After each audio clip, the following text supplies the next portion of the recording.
Ropes ಹಿಡ್ಕೊಂಡು ಶೀರ್ಷಾಸನ ಥರನೇ ಇದು. ಅಧೋಮುಖ ವೃಕ್ಷಾಸನ ಹೇಗೆ ಮಾಡ್ತೀವೋ, ಬ್ಲಡ್ ಸರ್ಕ್ಯುಲೇಷನ್ ಹೇಗಿರುತ್ತೋ ಅದೇ ಥರನೇ ಇದಾಗೋದು. ಅದರಲ್ಲಿ ಕೈ ನೆಲದ ಮೇಲೆ ಇರೋದಿಲ್ಲ, ಹಗ್ಗ ಹಿಡ್ಕೊಂಡು ಮಾಡ್ತಾರೆ. ಇದು ಯಾರು ಬೇಕಾದರೂ ಮಾಡ್ಬೋದು. ಅಂದರೆ ಬಿ ಪಿ ಇರೋರು, low B P, high B P ಇರೋರು ಸಹ ಮಾಡ್ಬೋದು. ಮತ್ತು ತಲೆನೋವು ಕಡಿಮೆ ಆಗುತ್ತೆ. ಈಗ ಮಾಡಿ ತೋರಿಸ್ತಾರೆ ಪ್ರತಿಭಾ ಅವರು.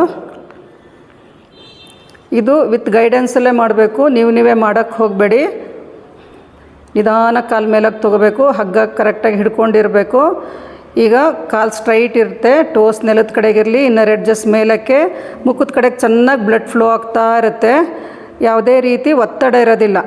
ಕುತ್ತಿಗೆ ಮೇಲೆ ಆಗಲಿ ಮತ್ತು ತಲೆಗೆ ಭಾರ ಅನಿಸೋದು ಏನೂ ಆಗೋಲ್ಲ. ಚೆನ್ನಾಗಿ ಮುಖದ ಕಡೆಗೆ ಬ್ಲಡ್ ಫ್ಲೋ ಆಗುತ್ತೆ. ಮುಖದಲ್ಲಿ ಏನಾದ್ರೂ ಬ್ಲಾಕೇಜಸ್ ಇದ್ರೆ ಅಂದರೆ ನರಗಳಲ್ಲಿ ಕಣ್ಣಿಗೆ ಸಂಬಂಧಪಟ್ಟಿದ್ದು, ಕಿವಿಗೆ ಸಂಬಂಧಪಟ್ಟಿದ್ದು, ಮೂಗಿಗೆಲ್ಲ ಕ್ಲಿಯರ್ ಆಗುತ್ತೆ. ಇದು ತುಂಬ ರಿಲ್ಯಾಕ್ಸ್ ಆಗಿರುತ್ತೆ ಚೆನ್ನಾಗಿ ಮಾಡಿದ್ರೆ. ಅಂದರೆ ಕಾಲುಗಳನ್ನು ಸ್ಟ್ರೈಟ್ ಇಟ್ಟು ಮಾಡಬೇಕು. ಅಂದರೆ ವಿತ್ ಗೈಡೆನ್ಸಲ್ಲೇ ಮಾಡಬೇಕು. ವಿತೌಟ್ ಗೈಡೆನ್ಸಲ್ಲಿ ಮಾಡೋಕ್ಕೆ ಹೋಗ್ಬಾರ್ದು. ವಾಪಸ್ ಬರುವಾಗ ತಲೆ ಒಳಗೆ ತೊಗೊಂಡು ಈ ಥರ ಪಾದ ಒತ್ತಿಬಿಟ್ಟು ನಿಧಾನ ಮೇಲಕ್ಕೆ ಬರಬೇಕು. ಮೇಲಕ್ಕೆ ಬಂದು ಸ್ವಲ್ಪ ಹೊತ್ತು ಹಾಗೆ ನಿಂತ್ಕೋಬೇಕು. ಈ ಕಡೆ ಟರ್ನ್ ಮಾಡಿ ನಿಂತ್ಕೊಳ್ಳಿ. ಕಣ್ಮುಚ್ಚಿ ಮುಖದ ಭಾಗವನ್ನು ಗಮನಿಸ್ತಾ ಇರಿ. ಬ್ಲಡ್ ಸರ್ಕ್ಯುಲೇಷನ್ ಚೆನ್ನಾಗಿ ಮುಖದ ಕಡೆ ಹೋಗಿರುತ್ತಲ್ಲ, ಅದು ನಿಧಾನಕ್ಕೆ ಕೆಳಗೆ ಹರಿತಾ ಇರುತ್ತೆ. ಫೀಲ್ ಮಾಡಿ. ಎಲ್ಲ ಆಸನಗಿನ್ನ ಇದರಲ್ಲಿ ಚೆನ್ನಾಗಿ ಬ್ಲಡ್ ಸರ್ಕ್ಯುಲೇಷನ್ ಆಗುತ್ತೆ ಮುಖದ ಕಡೆಗೆ.